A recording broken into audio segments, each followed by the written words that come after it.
안녕하세요.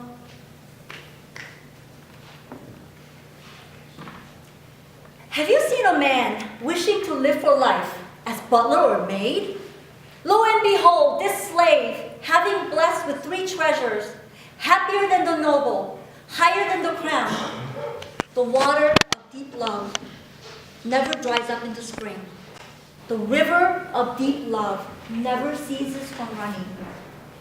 Ah, serving my masters, the apple of the eye, is my supreme call from the natural law. An ode to 3 treasures.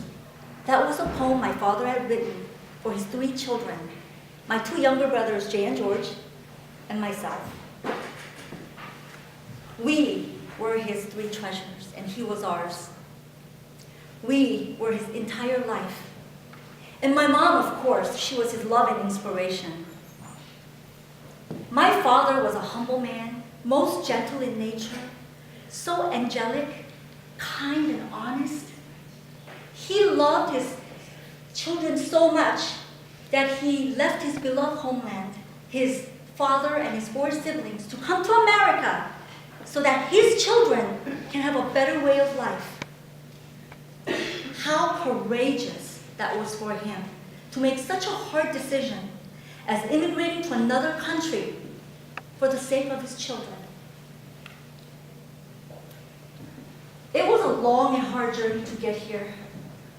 But today, my brothers and I are all successful in our careers, happy, and are greatly enjoying life. We owe our life to our father who led us to America.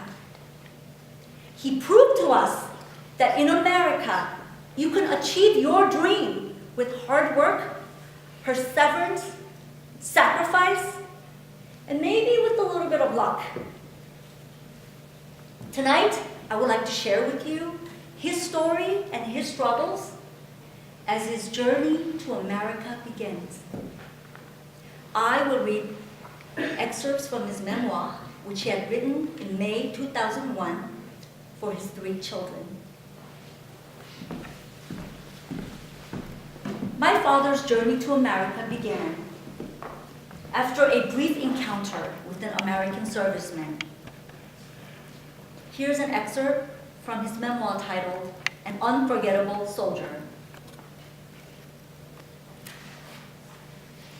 A chance occurrence happened one day in 1952 that changed my life.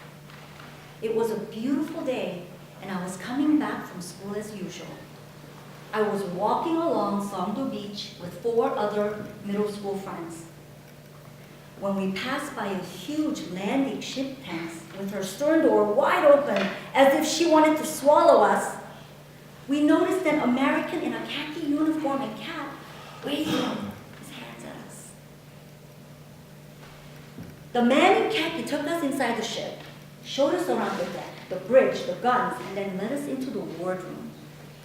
Inside, each one of us was given a large plate with various foods that we had never seen or eaten before. What a feast for kids! We were miserably poor and always hungry because of the ongoing Korean War that was in full swing at that time. When the man saw that we had finished eating, he said goodbye to us. That night, I couldn't sleep.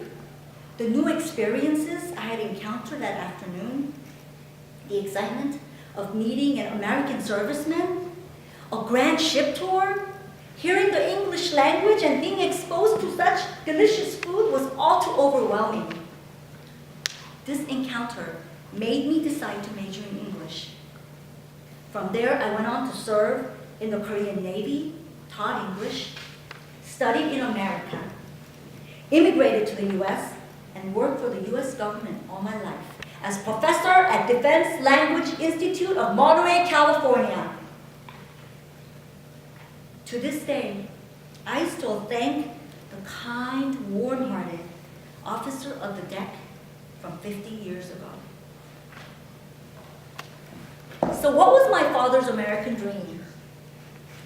That dream is revealed in the next pages, titled The Flashback.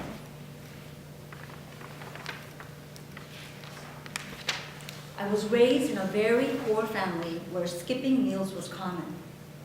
I ate to the full only twice a year, on New Year's Day and August full moon day. I endured those painful days with hopes for a better future. My last 2 years in high school were especially gruesome. I was living in a cave in the poorest section of the city because I had nowhere else to go. I was homesick and wanted to be with my family, but I knew that my priority was to finish my studies. It was during these times that I suffered extreme poverty and starvation. However, my close friends from school took turns helping me with the meals, and the tap water at school was highly instrumental in killing my hunger. By graduating from high school, I was finally able to stand on my own 2 feet. I joined the Korean Navy and they provided me with 3 rations per day. I worked all throughout my college years, got married, and struggled to raise 3 children. My only wish at that time was that my 3 children would have a much easier path. I wanted to shower them with good food and better education. This dream led us to America. Once again, we continued to struggle in our efforts to settle in a newfound homeland. For the first 15 years, our bank account seldom exceeded $20, which made me shameful whenever I visited my local bank. It wasn't until our youngest son, George, graduated from college that our financial situation began to improve. Now I can treat my children to a nice meal at a decent restaurant when they visit. I have realized my American dream. My children are well-fed, educated, and are on their own. I also learned that poverty is the best education. In order to pursue his dream in America, my father had to leave his entire families behind. How hard that must have been for him. You can hear his heartbreaking emotions in the next story titled My Father.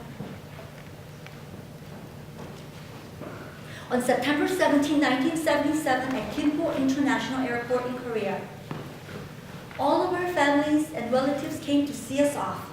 We were immigrating to America! We took many, many family photos.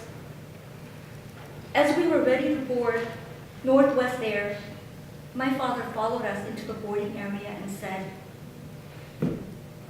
"I am glad that your family is going to a good country. This country is unstable. You made a good decision. Bring up your children well." I received 5 boarding passes for my family and entered through the gate. I walked backwards, looking at the tearful face of my father. He waved at us, crying out, "잘 가거라! 잘 가거라!"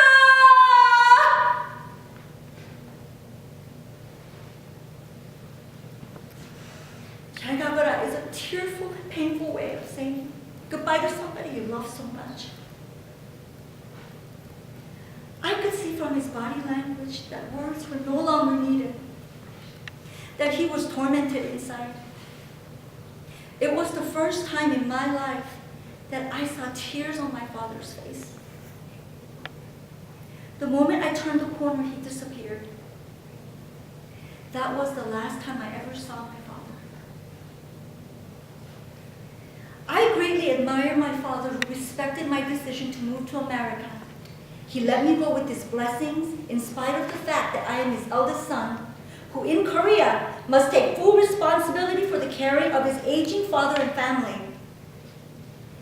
I will always be thankful to my father for trusting in me to make such an important decision. It is because of him that I was able to plant a new seed in foreign soil and provide my children with a better way of life. I saw my dad crying for the first time when I was about 11 years old. That was 2 years after we had immigrated to America.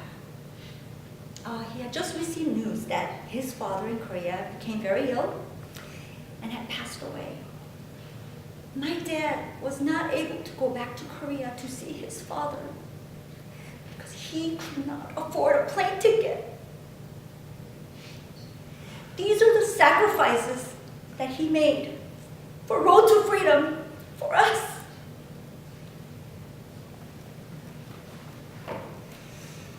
In the very last page of his memoir, this is what I found.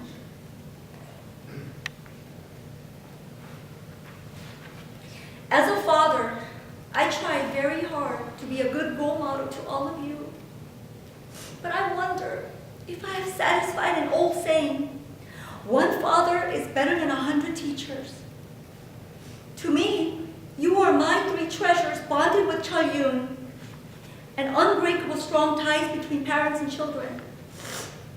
I thank you that you grew up to be an honor to our family, and hope that you all live a happy, enjoyable, and free life. I always think that I am the luckiest, happiest man in the whole world. I am blessed with my wonderful children who have been my life.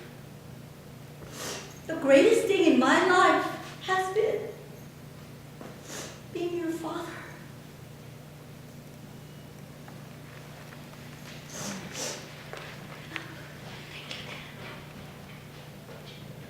I miss you so much. 그리고 사랑해, 아빠.